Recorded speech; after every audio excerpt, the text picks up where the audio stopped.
بسم الله الرحمن الرحيم الحمد لله والصلاة والسلام على رسوله وعلى آله وصحبه وسلم تسليما كثيرا مزيدا إلى يوم الدين أما بعد. We talked yesterday on the introduction of one of the great victories of Islam, the Battle of Jalut, the Spring of Goliath. Many ask me what it is in English. It's called the Spring of Goliath. We speak about it in this month because it occurred in this month. It was one of the greatest victories for this ummah during dark times for the ummah. And we Muslims need to know such essential parts of their history. We spoke about how the ummah was divided and each leader was trying to protect his throne.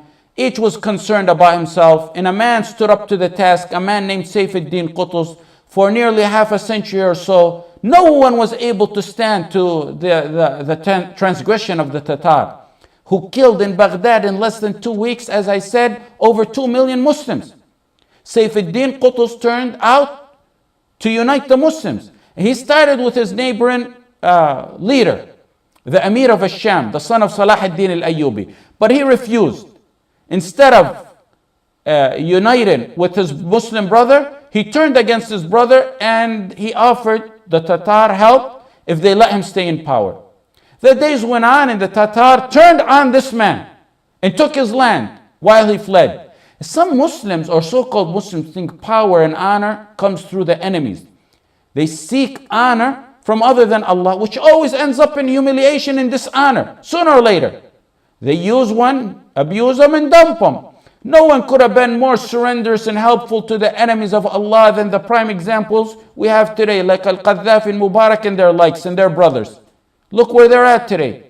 Allah bless Qutuz in that Salah ad-Din's son was ousted from Syria, from Damascus to Palestine, to Palestine by the Tatar, by the same enemies he offered himself to.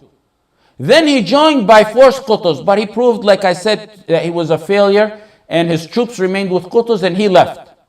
Now, Saifuddin Qutuz doesn't have to worry about Nasser Yusuf al-Ayyubi. One of the problems, actually a major obstacle, is gone. When Allah sees solid, determined, sincere, dedicated men, He prepares for them the means of victory. Look what happened with his opponent. Qutuz needed wealth now, so he went to collect for the army, and he had ulama to his side, and he chose a righteous alim, a beacon of truth, Al-Izz ibn Abd as-Salam. Al-Izz ibn Abd as-Salam supported him with his famous fatwa and advice. Al-Izz issued stunning fatwa that inspired the ummah. Why do you think people listen to Al-Izz ibn Abd as-Salam? The people listened to Al-Izz because he had a history of speaking against rulers, supposed Muslim rulers who aligned themselves with the Crusaders. He used to speak about them. If Al-Izz ibn Abd as-Salam was living today, the surrenderous Murji'ah rejects, the worshippers and slaves of the rulers, would call him a takfiri and a khariji. When Qutuz went to Al-Izz ibn Abd as-Salam, out of all the ulama, because sincere leaders, no sincere ulama, he went to him, he said, what do you think we should do? Should we go on and attempt to defend ourselves against the Tatar, or should we wait or surrender, or what? 50 years, nearly half a century or so, no one dared to stand up to him. Al-Izz, in a firm, solid heart, said, fight them and I guarantee victory. Fight them and I guarantee victory. That's all he said. Assuring them, be strong with Allah. Qutuz told them, but we got no money. And there was a lot of ulama in that gathering. But Al-Izz took center stage. This is time for the men to speak up. That's time for the men. Al-Izz said, okay, the ruling on this, when enemies try to invade Muslim lands, you must use all the wealth in the house of the Muslims. Bayt Mal al-Muslimin, all that goes to the army to gather and make an army. They're literally making an army out of scratch. When there's no longer money in the Bayt Mal al-Muslimin, the house of the wealth of the Muslim, the leader can take from the ummah, can impose taxes, necessary taxes. He can impose taxes on them, and that was the issue. Then the leaders were there. There was some leaders there. Some of them were wealthy. So look what Al-Izz said. Before you impose those taxes I'm telling you about, the leaders got to start by bringing in all their excess wealth. Anything not essential and necessary for them, bring it on. And the leaders complied. one after another, would go and bring all his wealth and his wife's gold and jewelry and set it down and then give an oath, Wallahi, I left nothing. In the second, in the third, until they brought everything. When that wasn't enough, they imposed 1 dinar on every man in Egypt, of everyone in Egypt, 1 dinar, who's able to pay. Al-Malik al-Muzaffar sent a small amount of soldiers then to check out the movement of the enemies. And they seen a small group that's doing the same. So the clashes began. And then finally on the 25th day of Ramadan, 658 after the Hijrah, 755 years ago exactly, the two armies clashed full force. The Muslim army was approximately 20,000 and their opponents was nearly 200,000. Some dispute the numbers, but it's right about there. Allah occupied Holako, the leader at that time, with a relative he was fighting near China. So he sent his best general, he's called Katibgha, who was among the Romans. And some say the only reason the Muslims were such victorious was because the Tatar were drained at that time in era, and the general he sent wasn't really as strong as Holako. Those are the ones who can't accept or fathom the heavenly victories. When the Muslims want victory through the right ways, Allah will give it to them. Now they say the leader wasn't that, the general wasn't all that, and the Tatar were really weak. And when I went and read about this general he sent, he was one of the finest and best generals and warriors of that time. He was a man from, some say he was 60, some say he was 70. He was among those who learned warrior tactics, not from Holako, the son, from the founder, Genghis Khan himself, who was a master warrior. He died. Genghis Khan had died 34 years before this event. So for 30 years, this general, Katibgha, was doing nothing but fighting. He was a master and pioneer and an artistic fighter in general. Nothing could stand in his way, or they thought. But when the victory comes from Allah, in tansurullah yansurkum. In Ramadan, in the final 10 days, on the 25th day of Ramadan, and that's why we chose this topic in Ramadan. The dust of the battle began to rise. The clink of the swords began to echo. The voices grew louder and louder with Allahu Akbar, the ammunition for the believers. It grew louder and louder from soldiers fighting in the field and onlooker farmers who were in the valleys nearby. The Muslims mixed with the Tatar and the bodies began to fall. Ours in heaven, inshallah, and theirs to hell. At the beginning, it was a stunning victory for the Muslim, but the Muslims wavered a little bit.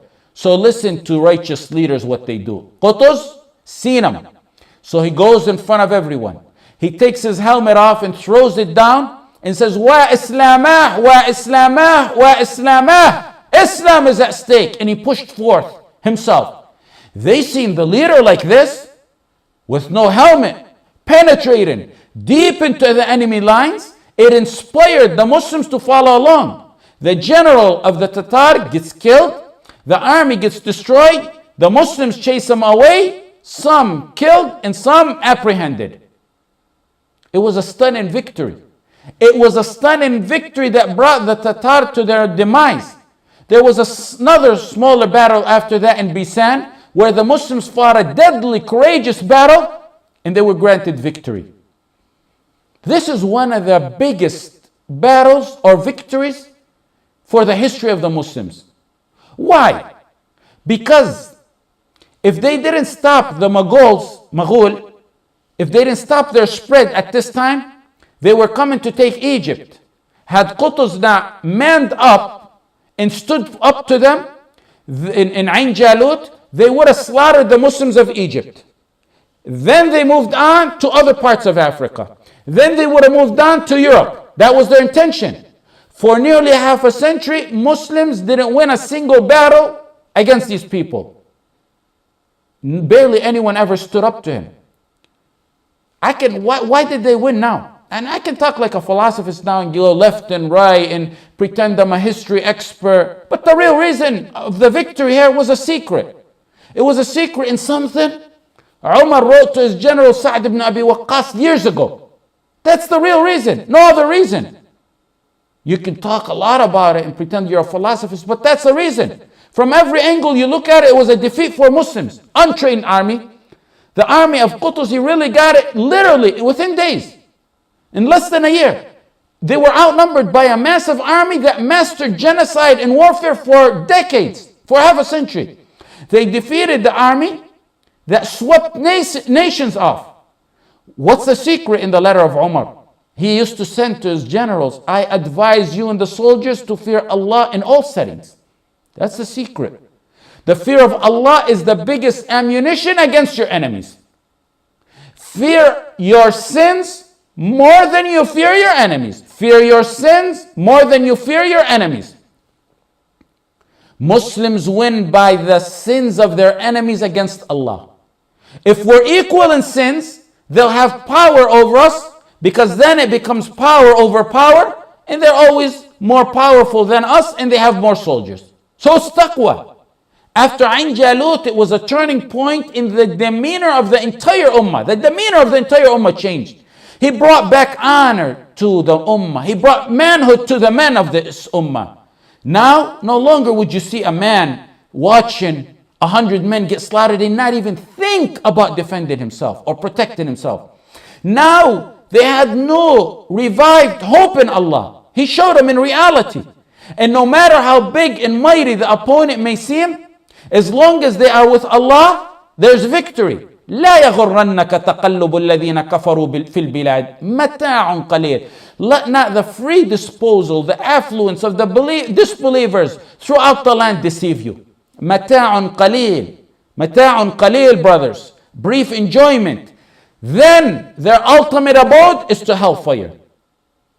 And what a worse place that is. Muslims began to realize that with Allah on their side, they can get victory.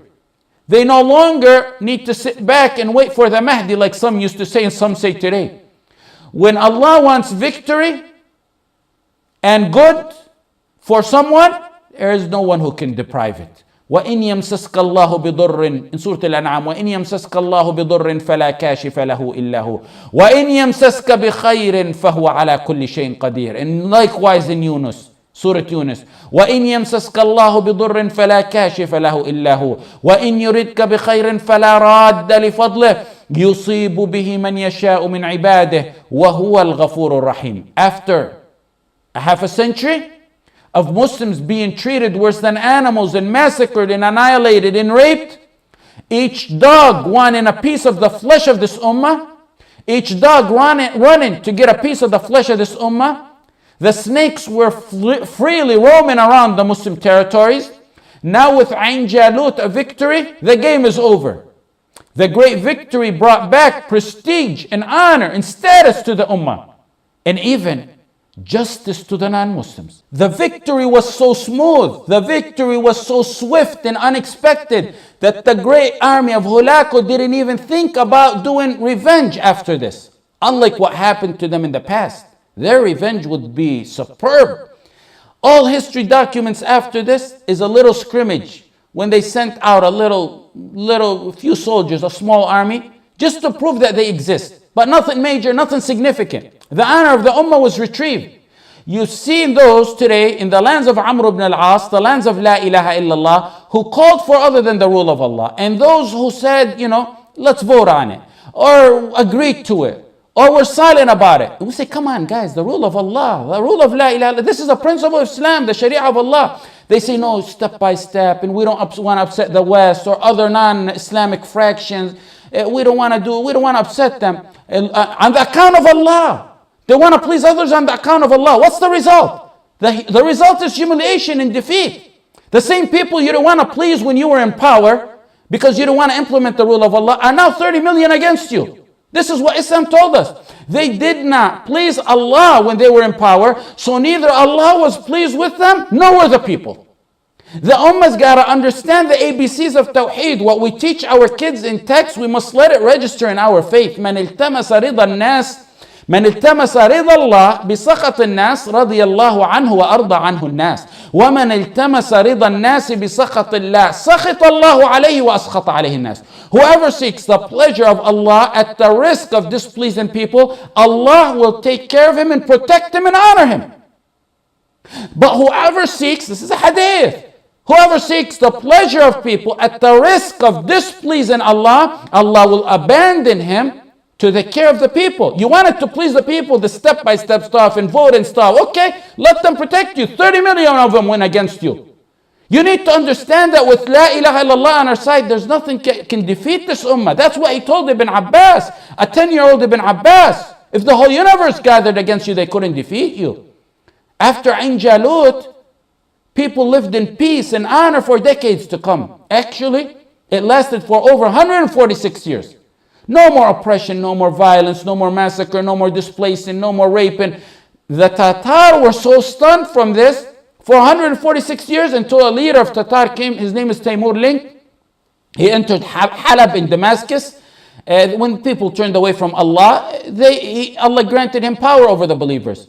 After Ain Jalut, but that was only 146 after the battle of Ain Jalut. And after that, Ain Jalut, Syria and Egypt formed a strong bond. And it was considered like an armor and heart to the Muslim world. It was a strategic bond, a political bond, geographic, educational, historic bond. It showed that unity of the ummah was essential because Allah said, وَلَا تَنَازَعُوا فَتَفْشَلُوا. You become failures if you dispute. After Ain Jalut, the low-life leaders, especially the grandkids of the great leader Salah ad-Din, the ones who were only worried about their thrones and to remain in power, they become exposed. The ones who used the enemies of Allah against their brothers just to remain in power.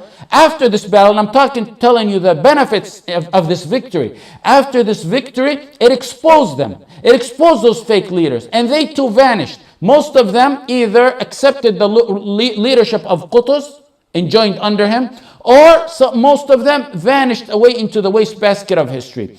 Even a more benefit after this victory, when the bond between Damascus and Egypt strengthened, the Muslims went out to small municipalities or imarat. They were called small imarat in Syria and Palestine that were for the Crusaders. And the Crusaders were there for 166 years. They were causing Muslims a harm. And they were imarat not even Nur ad-Din and Imad ad-Din and Salah ad-Din reached. Now the blood descendants of Al-Ayyubi reclined to this world. But the descendants of Al-Ayyubi, by faith in Iman, took over from where they left off and stopped these people from harming, these crusader municipalities, from harming the Muslims. And another effect of this battle, and to me, this victory, to me it's among the most amazing effects of this victory. The Tatar began to see Islam and read it, study it, and amazingly, they began to embrace Islam in large groups. They seen how Muslims were in power. Now the Muslims have the upper hand. They could do a genocide easily. They can rape them. There was no rape, no massacre, no imprisoning. They didn't even put them under scrutiny like our enemies do when they're in power, when they have the upper hand. They were astonished to see how the Muslims treated them and forgave them. They expected rape and genocide, but that wasn't Islam. They seen the justice and safety and manners of Islam when the Muslims had the upper hand. That being the main reason, along with the fact that the religion of the Tatar is a religion, it's a man-made religion, literally a man-made religion. Genghis Khan made that religion up. So they had a spiritual void that they filled with Islam. In fact, right before this big victory, 6 years before this victory, one of Hulaku's cousins learned about Islam and embraced it. And he was a big, prestigious man. So Hulaku was shocked by that and fought him. Finally, I guess the time is up, I ask Allah subhanahu wa ta'ala to ease the suffering in this ummah, and may He replace the traitors of today with the likes of our beloved leader, Sayfuddin Qutuz, rahimahullah ta'ala, wa sallallahu ala Sayyidina Muhammad, wa ala alihi wa sahbihi wa sallam, wa jazakum Allahu khayra.